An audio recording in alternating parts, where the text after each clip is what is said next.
What's going on, ladies and gents? How are you doing? Back again here with another video. Today I want to talk to you guys about my impressions of the game Valorant, because as you know, the beta is going to be over in 2 days, so we only have 2 more days to play the beta before the servers are going to shut down, and that means we're going to have to wait until June 2nd in order to play the full game. However, one thing that I noticed about this game is that one weapon that I really liked using, mainly because it's super OP, is the Guardian. Because the Guardian, it's a single shot weapon, but the thing about this weapon is that it does the most damage to the head of an enemy in the game.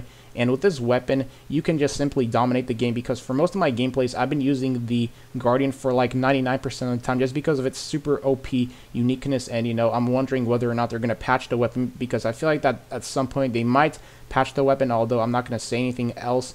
Other than that, the only negative part I have about this game is the crazy amount of ping, because for some reason, whenever I hop into a game, I always have 200 ping, and I don't know how I can fix this, because I have really good internet. You know, I use wired, and my internet speed is very fast because I'm playing on the Los Angeles server, since I'm located here in California on the West Coast, so I shouldn't be having any issues, but for some reason, I've been having those. But luckily, I did not get kicked from the game or any of that stuff. But I'm hoping it's just going to be a temporary problem. I'm hoping it's not going to be a long-term problem once the game officially comes out. But other than that, I feel like the Riot Games has done a really decent job of introducing us to the game, to the beta version, and my favorite character in this game is without a doubt Sage. Out of all the other characters that I've played with, Sage is just what really stands out to me the most, because of her ability to, you know, revive and resurrect teammates once she has that full special ability unlocked. But going back to the connection problem, I'm not the only guy that's been experiencing this problem, because I actually did my research, and on Reddit I noticed that some other people have also been talking about experiencing playing with high amounts of ping. Now, of course, there could be another factor as why my ping increases, because whenever I stream with OBS, for example, I noticed that on CSGO my ping goes up, same with Valorant, so you streaming with OBS can be another reason why your ping just ends up skyrocketing instead of being very, very low. But if anybody has a fix for the high ping, then please let me know in the comment section below, because I've been doing my research and so far I've not been able to find any fixes as to how I can lower my ping. But enough about that, so let's talk more about Sage. What makes Sage very unique compared to the other characters is just her intelligence, because,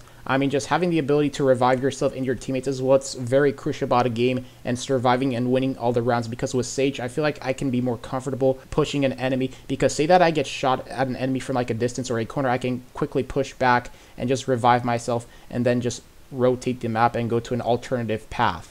Now, outside of Sage, the only character that has another healing ability is Phoenix. However, I feel like that Sage's healing ability is way more effective compared to Phoenix's, because with Sage, you can fully revive your teammates when they're being shot at. But that is not the only effective part about using her. One other great thing about Sage is that she can use a defensive barrier ability to mount a wall, meaning that, say for example, that you're trying to push an area of the map and you're worried about being hit with sniper. Well, with Sage, you can just mount a defensive barrier and then you can cross an area of the map without worrying about being hit by sniper fire. So while Sage is not a highly offensive-oriented character, she is more of a defensive/support type-oriented character, meaning that she can help provide defense for a team and support at the same time. Now, the reason why I'm saying this is because Sage has just been the most rewarding character for me compared to the other ones. So if you are looking to be a more supportive teammate, then I just have to say use Sage. She's the best character in those aspects. Now, I will be talking a bit more about the Guardian, because I feel like that the Guardian is the perfect type of weapon to use for short, long, and medium distance combat.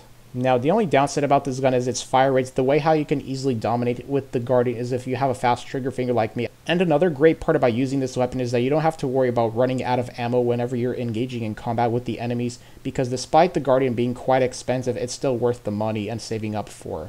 Now, in terms of the graphics, I feel like the Riot Games did an excellent job of developing the graphics, because for me, the graphics are kind of a mixture of TF2 and Apex Legends. Now, for me, this game almost feels like Counter-Strike Global Offensive, just with character abilities added, because this game has very similar traits to CSGO in terms of playing the objective and also the buy system. Now, the overall map design in this game feels a bit different compared to Counter-Strike, because with Counter-Strike, you have more freedom to move around the maps, and in Valorant, you don't really have a lot of freedom to move around, just because most of the maps consist of tightly enclosed corner spaces, meaning that you have to always check your corners literally every inch that you cross. In other words, I believe that they just made it way more complex just to hold down angles and maps. But anyways, ladies and gents, so that's my overall review and impressions of the beta version of Valorant. If you have any of your own opinions of the game, then please let me know in the comment section below, and I hope you all enjoyed this video. If you did, leave a like, leave a comment, and make sure to follow me on my Twitch, as I stream a lot of Valorant there. My Twitch is in the description.